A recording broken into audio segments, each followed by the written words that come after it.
Hi hello வணக்கங்க. இது Pooja loops Tamil சேனலுக்காக உங்கள் எல்லாருமே வரவேற்கிறேன். இன்றைக்கி என்ன வீடியோன்னு பார்த்தீங்கன்னா, பூஜை ரூமில் குலதெய்வ சொம்பு எப்படி வைக்கணும்னு சொல்லி பார்க்கலாங்க. அதோட நான் சொந்த வீடு கட்ட ஆரம்பிக்கிறதுக்கு முன்னாடி குலதெய்வத்துக்காக ஒரு பூஜை செஞ்சுருந்தேங்க. அது எந்த மாதிரியான பூஜைன்னு சொல்லிட்டு பார்க்கலாங்க. கண்டிப்பாக இது உங்களுக்கு நடக்குங்க, எல்லாருக்குமே நடக்கும். இந்த ஒரு வேண்டுதலுக்காக மட்டும் கிடையாது, எல்லா வேண்டுதலுக்குமே நாம் குலதெய்வத்துக்காக இந்த பூஜையை செய்யலாங்க. கண்டிப்பாக நடக்குங்க, நம்பிக்கையோடு செய்யுங்க. இந்த வீடியோ பிடிச்சிருந்த வீடியோக்கு லைக் பண்ணிக்கோங்க, தொடர்ந்து பாருங்கள். உங்களுக்கு இந்த வீடியோ யூஸ்ஃபுல்லாக இருக்கும்னு நான் நம்புகிறேன். இன்றைக்கி பிரம்ம முகூர்த்த பூஜையோட 12வது நாளுங்க. நான் தொடர்ந்து பிரம்ம முகூர்த்த பூஜையும் செஞ்சிட்ருக்கேங்க. 12வது நாளில் பார்த்திங்கன்னா நான் ஒரு 4 மணிக்கெல்லாம் எழுந்துட்டுங்க. எழுந்து குளிச்சுட்டு பூஜை வேலையெல்லாம் ஸ்டார்ட் பண்ணியாச்சுங்க.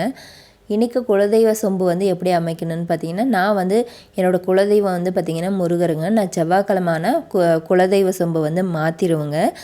ஃபஸ்ட்டு முன்னாடி குலதெய்வத்துக்கு தண்ணி வச்சுருப்போம் பாருங்கள். அந்த தண்ணியை எடுத்துகிட்டு வீடெல்லாம் நல்லா தெளித்து விட்டுட்டு அந்த தண்ணி மீற தண்ணியை பூச்செடிக்கு ஊற்றிடலாங்க. ஊற்றிட்டு நல்லா அந்த சொம்பை கழுவிக்கிட்டேங்க. கழுவிட்டு அதுக்கு சந்தன குங்குமம்லாம் வச்சு அழகாக அலங்காரம் பண்ணி நான் வெறும் தண்ணி மட்டும்தாங்க அதில் நிரப்பி வைக்குவேன். தண்ணியும் அதில் பச்சை கற்பூரம் மட்டும்தாங்க போட்டு வைக்குவேன். ஒவ்வொருத்தர் பார்த்திங்கன்னா மஞ்சள், குங்குமம், அதுக்கப்புறம் ஜவ்வாது, பச்சை கற்பூரம், ஒரு லெமன், ஒரு காயின், அதுக்கப்புறம் இதெல்லாம் போட்டு நம்ம பூஜை ரூமில் வச்சுக்கலாங்க. அதோட ஒரு 5 மா இலை இல்லைன்னா வேப்பலை, பெண் தெய்வமாக இருந்தால் வேப்பலை கூட வச்சுக்கலாங்க. வச்சு அழகாக உங்கள் குலதெய்வத்தை நினச்சி நீங்கள் நம்மளோட குலதெய்வம் எப்பயுமே நம்ம வீட்டில் வாசம் செய்யணும், நம்மளோட குலதெய்வம் நம்மளுக்கு எப்பயுமே உறுதுணையாக இருக்கணும்னு சொல்லி வேண்டி அந்த குலதெய்வ சொம்பை நம்ம பூஜை ரூமில் வச்சுக்கலாங்க. நாம் அடிக்கடி குலதெய்வ கோயிலுக்கு போக முடியாதுங்கிறதுனால இந்த மாதிரி குலதெய்வ சொம்பு நம்ம வீட்டில் எப்பயுமே வச்சுருக்கும் போது நம்ம குலதெய்வம் நம்ம வீட்டில் வாசம் செய்கிறது ஐதீகங்க. நாம் குலதெய்வத்தை மனசார நினச்சி குலதெய்வ சொம்பு வைக்கும்போது கண்டிப்பாக நம்ம வீட்டில் எப்பயுமே வாசம் செய்வாங்கங்க குலதெய்வம். அதோடு பார்த்திங்கன்னா இன்னொரு முறை என்னென்னு பார்த்திங்கன்னா, குலதெய்வத்துக்கு நம்ம போவோம் பாருங்கள். அங்கேருந்து ஒரு கைப்பிடி மண் எடுத்துகிட்டு அதில் நல்லா மஞ்சள் துணியில் கட்டி அதுக்கு பூஜை பண்ணுறதும் ஒரு வழக்கமாக ஒவ்வொருத்தர் செஞ்சிட்ருக்காங்கங்க. நம்மளுக்கு எந்த மாதிரியான பூஜை பண்ண முடியுமோ நீங்கள் அந்த மாதிரி பண்ணிக்கலாங்க. இதை பார்த்திங்கன்னா குலதெய்வ சொம்பில் இருக்கிற தண்ணியை ஏன் வீடெல்லாம் தெளித்து விடணும்னு சொல்லி பார்த்தீங்கன்னா, வீட்டில் இருக்கிற எந்த ஒரு கெட்ட சக்தியாக இருந்தாலுமே போயிடும்னு சொல்லுவாங்கங்க.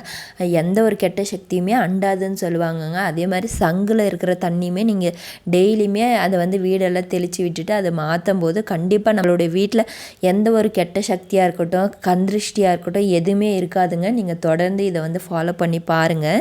இந்த குலதெய்வ சொம்பை பார்த்திங்கன்னா வாரத்துக்கு ஒரு முறை மாற்றிக்கலாங்க. உங்கள் குலதெய்வம் எதுன்னு பார்த்துக்கோங்க. பெண் தெய்வமாக இருந்தால் வெள்ளிக்கிழமை, முருகனாக இருந்தால் செவ்வாய்க்கிழமை, அதுக்கப்புறம் சிவன் திங்கக்கிழமை, பெருமாளாக இருந்தால் சனிக்கிழமை, ஆஞ்சநேயர் சனிக்கிழமை, இந்த மாதிரி உங்கள் குலதெய்வம் எதுன்னு பார்த்து அன்னைக்கு நீங்கள் மாற்றிக்கலாங்க. குலதெய்வ சொம்பை மாற்றிட்டு புதுசாக அமைச்சிக்கலாங்க. அதோடு பார்த்திங்கன்னா ஒவ்வொருத்தர் குலதெய்வத்துக்காக கலசமும் வச்சுருக்காங்கங்க. உங்களுக்கு கலசம் அமைக்கணும்னு சொல்லி விருப்பமாக இருந்தால் நீங்கள் கலசமும் வச்சுக்கலாங்க. நான் பூஜை ரூமில் மகாலட்சுமி அம்மாக்காக தாங்க கலசம் வச்சுருக்கேன். குலதெய்வத்துக்கு வெறும் சொம்பு வச்சு அதில் தண்ணி மட்டும் நிரப்பி பச்சை கற்பூரம் போட்டு வைப்பேங்க. பிரம்ம முகூர்த்த பூஜை முடிஞ்சதுமே பார்த்திங்கன்னா முருகருக்கு அபிஷேகம் பண்ண ரெடி பண்ணிக்கிட்டேங்க. இன்றைக்கி செவ்வாய்க்கிழமைங்கிறதுனால செவ்வாய் ஓரையில் வெற்றிலை தீபமும் போடலான்னு சொல்லிட்டு ரெடி பண்ணிக்கிட்டேங்க. இன்றைக்கி முருகருக்கு பார்த்திங்கன்னா ஃபஸ்ட்டு தண்ணியில் அபிஷேகம் பண்ணிவிட்டு அதுக்கப்புறமா பால், தயிர், அதுக்கப்புறம் பார்த்திங்கன்னா திருநீரால் அபிஷேகம் பண்ணியிருந்தாங்க. அபிஷேகம்லாம் பண்ணி முடிச்சுட்டு அழகாக அலங்காரம் பண்ணிவிட்டு சந்தனமெல்லாம் நல்லா பூசிட்டு அதுக்கப்புறம் குங்குமம் வச்சு அழகாக அலங்காரம் பண்ணி பூஜை ரூமில் எடுத்து வச்சுக்கிட்டேங்க. அதுக்கப்புறம் இன்றைக்கி அரளிப்பூ, ரோஜாப்பூவால் தாங்க அலங்காரம் பண்ணியிருந்தேன். அலங்காரம்லாம் பண்ணி முடிச்சுட்டு வெற்றிலை தீபமும் போட்டிருந்தேங்க. இன்றைக்கி வெற்றிலை தீபம் பார்த்திங்கன்னா ஒரு 6:30 6:45 ஆயிடுச்சுங்க போடுறதுக்கே. 6:45 போட்டு முடிச்சுட்டு அதுக்கப்புறம் பார்த்திங்கன்னா வாராகி அம்மாவுக்கு இன்றைக்கி நெல்லிக்கனி தீபமும் போட்டிருந்தேங்க. 2 பேருக்குமே பார்த்திங்கன்னா வெற்றிலை தீபமும் அதுக்கப்புறம் நெல்லிக்கனி தீபமும் ஒரே வேண்டுதல் வச்சு தாங்க போட்டிருந்தேன். கண்டிப்பாக இந்த வேண்டுதல் நடக்குங்கிற நம்பிக்கையோடு இருக்குங்க. நான் சொந்த வீடு கட்ட ஆரம்பிக்கிறதுக்கு முன்னாடி இந்த பூஜையை செஞ்சுருந்தேங்க குலதெய்வத்துக்காக.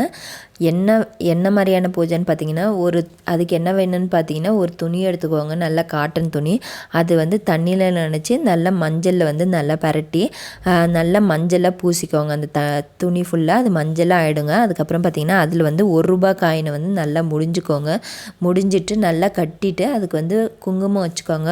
வச்சுட்டு மனசார வேண்டிக்கோங்க உங்கள் குலதெய்வத்தை. என்ன வேணுமோ இதுதான் அப்படின்னு கிடையவே கிடையாதுங்க. எதாக இருந்தாலும் கண்டிப்பாக நடக்குங்க.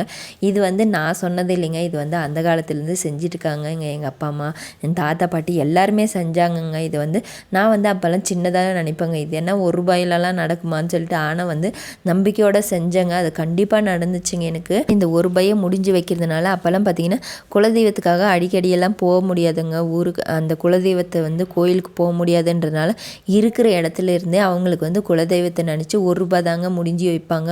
முடிஞ்சு வச்சுட்டு நான் வந்து இதை உனக்கு செய்கிறேன், எனக்கு இதை செஞ்சு கொடு, என் பிள்ளைக்கு உடம்பு சரியில்லை, இதை உடம்பு சரியானதுமே உன்னை வந்து பார்க்குறேன், உனக்காக இதை செய்கிறேன் அப்படின்னு சொல்லி வேண்டிப்பாங்கங்க. அப்போல்லாம் நான் வந்து அப்போல்லாம் இதெல்லாம் வந்து பெருசாகவே நினைக்க மாட்டேன். இது என்னடா ₹1 நடக்குமா அப்படின்னு சொல்லிட்டு.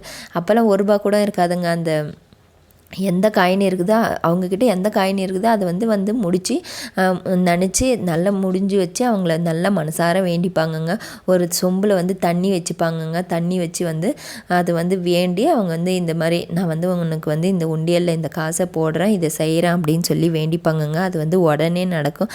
நடந்துருக்குங்க. நிறைய விஷயம் நடந்துருக்குங்க. கண்டிப்பாக நம்பிக்கையோடு செய்யுங்க, உங்களுக்கும் நடக்கும். இந்த ₹1 வேண்டுதல் நடக்குமா அப்படின்னு சொல்லியெல்லாம் நினைக்கவே நினைக்காதீங்க. நான் வந்து வீடு கட்ட ஆரம்பிக்கிறதுக்கு முன்னாடி வந்து பார்த்திங்கன்னா இதை தாங்க குலதெய்வத்துக்கு வந்து பார்த்திங்கன்னா ₹1 தாங்க முடிஞ்சு வச்சோம். வெறும் ₹1 தாங்க. ஆனால் வீடு கட்டுறதுக்கு ஆரம்பிக்கிறதுக்கான ஒரு வாய்ப்பு எனக்கு வந்து அமைஞ்சிச்சிங்க. கண்டிப்பாக உங்களுக்கு எந்த மாதிரியான வேண்டுதலாக இருந்தாலும் சரிங்க, நீங்கள் இந்த இதை வந்து முடிஞ்சு நினச்சி குலதெய்வத்தை நினச்சி இந்த வேண்டுதல் எனக்கு வந்து நடக்கணும்னு சொல்லிட்டு நல்லா முடிஞ்சு வைங்க. நம்பிக்கையோடு செய்யுங்க. கண்டிப்பாக உங்களுக்கு நடக்கும். இது வந்து நீங்களே கேள்விப்பட்டிருப்பீங்க. நம்மளுடைய அப்பா அம்மா தாத்தா பாட்டிங்க எல்லாருமே செஞ்சுருப்பாங்க. நீங்கள் வந்து அதை வந்து நாம் வந்து அசால்ட்டாக விட்டுருப்போம். ப்ளீஸ் இதை வந்து செய்யுங்க. உங்களுக்கு எந்த மாதிரியான வேண்டுதலாக இருந்தாலுமே கண்டிப்பாக நடக்குங்க. நம்பிக்கையோடு செய்யுங்க. இந்த வேண்டுதலெல்லாம் நடந்த பிறகு நீங்கள் எந்த வேண்டுதல் வச்சுருக்கீங்களோ அது வந்து நடந்த பிறகு அந்த காயினை வந்து கொண்டு போய் நம்ம குலதெய்வ உண்டியலில் வந்து போட்டுக்கலாங்க. இந்த பூஜையை என்னைக்கு செய்யலான்னு பார்த்தீங்கன்னா, அப்போல்லாம் உடம்பு சரியில்லைனா 4 கிழமையெல்லாம் பார்க்கவே மாட்டாங்கங்க. எப்போ வேணாலும் செய்வாங்க. ஆனால் நாம் வந்து வளர்பிறையில் செய்கிறது ரொம்ப ரொம்ப சிறப்புங்க. உங்களுக்கு டைம் கிடைச்சா இது வந்து செஞ்சு பாருங்கள். கண்டிப்பாக நடக்குங்க. எந்த வேண்டுதலாக இருந்தாலும் கண்டிப்பாக நடக்குங்க.